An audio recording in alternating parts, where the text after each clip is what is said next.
Hello viewers, আসসালামু আলাইকুম। সবাইকে আমার আজকের পর্বে স্বাগত। শীতের পিঠা পুলি পর্বে আজকে আমি আপনাদেরকে ভাজা পুলি পিঠা করে দেখাবো।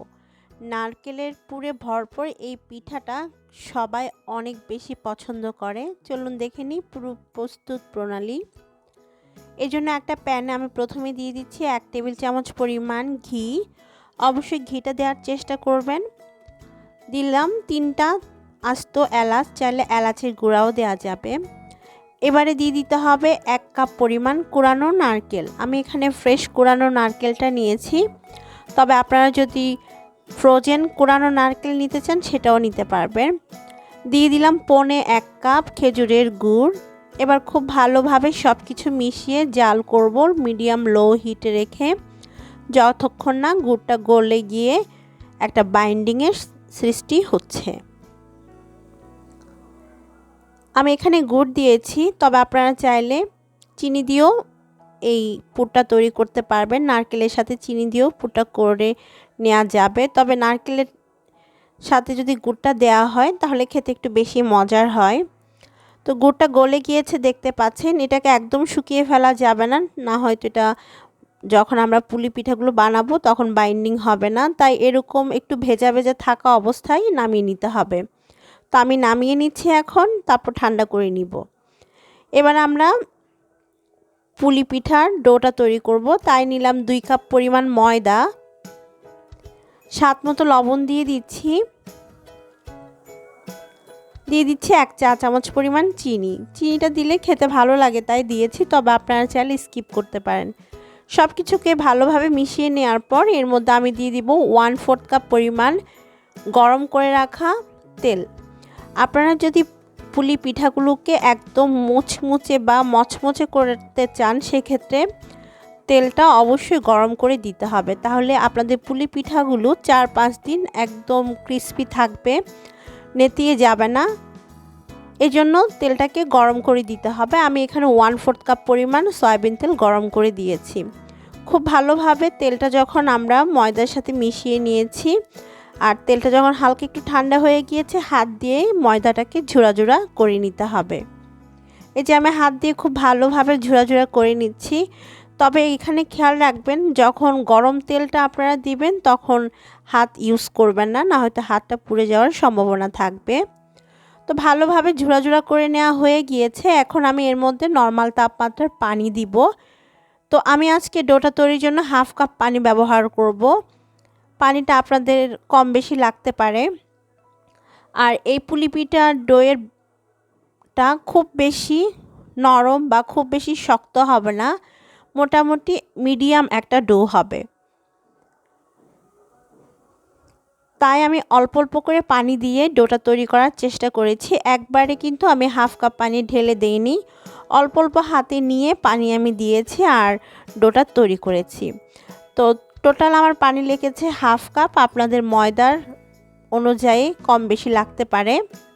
ডোটা তৈরি করা হয়ে গিয়েছে। এখন এই ডোটাকে আমরা রেস্টে রেখে দিব 10 মিনিটের জন্য।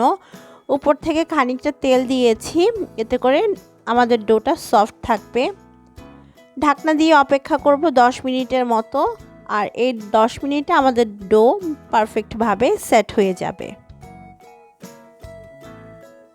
10 মিনিট পরে ফিরে এসেছি আর আমাদের ডোটা পারফেক্টভাবে সেট হয়ে গিয়েছে। এটা আগের চাইতে কিছুটা নরম হয়ে গিয়েছে। আবারও খুব ভালোভাবে মথে নিতে হবে, প্রায় 2 থেকে 3 মিনিটের মতো। 2 থেকে 3 মিনিট খুব ভালোভাবে ডোটাকে মথে নেওয়ার পর এখান থেকে ছোট ছোট লেচি কেটে নিতে হবে পুলি পিঠার জন্য। তো আমি ছোট ছোট লেচি কেটে নিচ্ছি।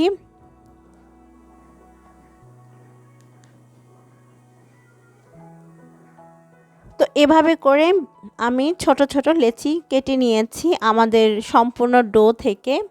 এখন একটা লেচি নিয়ে বাকিগুলো আমি ঢাকনা দিয়ে ঢেকে রেখে দিব। একটা লেচি থেকে আমি আপনাদেরকে পুলি পিঠার জন্য রুটি তৈরি করে নিব। তো রুটিটা খুব বেশি মোটা করা যাবে না, মিডিয়াম একটা রুটি বেলতে হবে। সাধারণত আমরা লুচি যেরকম বেলে থাকি সেরকম একটা গোলাকার লেচি কেটে নিচ্ছি আমি, বা লুচি বানিয়ে নিচ্ছি। তো বানিয়ে নেওয়ার পর এখন মাছ বরাবর নারকেলের পুরটা দিয়ে দিতে হবে। নারকেলের পুরটা দিয়ে এক পাশ থেকে টেনে লাগিয়ে নিতে হবে, ঠিক যেরকমটা আপনারা স্ক্রিনে দেখতে পাচ্ছেন। তারপর খুব ভালোভাবে দুইটা সাইডই লাগিয়ে নিতে হবে যেন কোনো অংশ ফাঁকা না থাকে। ফাঁকা থাকলে কিন্তু পুর বের হয়ে যাবে, তখন আর পিঠা কিন্তু হবে না। এবার এক পাশ থেকে টেনে আবার ফোল্ড করে একটা ডিজাইন করে নিচ্ছি আমি। একটু ভিডিওটা লক্ষ্য করুন, তাহলে আপনারা বুঝতে পারবেন আমি কিভাবে এই ডিজাইনটা করে নিচ্ছি।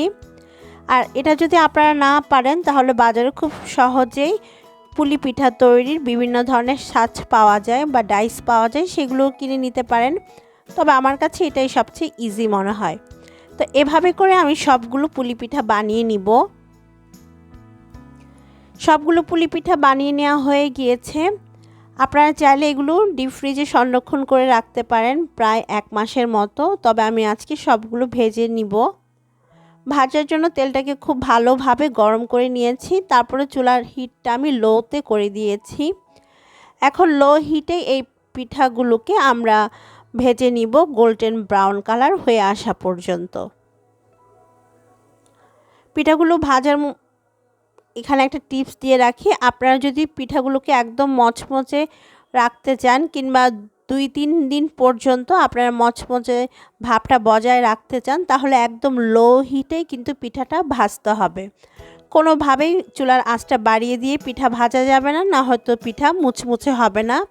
এটা একটা অনেক বড় টিপস আপনাদের সাথে শেয়ার করলাম। আশা করছি আপনারা এটা বুঝতে পেরেছেন। তো লো হিটে রেখে আমি উল্টে পাল্টে পিঠাগুলোকে গোল্ডেন ব্রাউন কালার করে ভেজে নিয়েছি। আমার এক ব্যাচ পিঠা ভাজা হয়ে গিয়েছে। এখন আমি পিঠাগুলোকে তেল থেকে তুলে নিব। তুলে একটা কিচেন টিস্যুর উপর নিয়ে নিচ্ছি। আর এভাবে করে বাকি পিঠাগুলো আমি ভেজে নিব। ব্যাস তৈরি হয়ে গেল আমাদের মজাদার ক্রিস্পি নারকেলের ভাজা পুলি পিঠা। আশা করছি আজকের রেসিপিটি আপনাদের কাছে ভালো লেগেছে। ভালো লাগলে আমার চ্যানেলটিকে সাবস্ক্রাইব করে রাখতে ভুলবেন না। আর এই পিঠাগুলো আপনারা ভেজে 4-5 দিন যে কোনো এয়ারটাইট বক্সে করে রেখে দিতে পারবেন, একদম মুচমুচে থাকবে।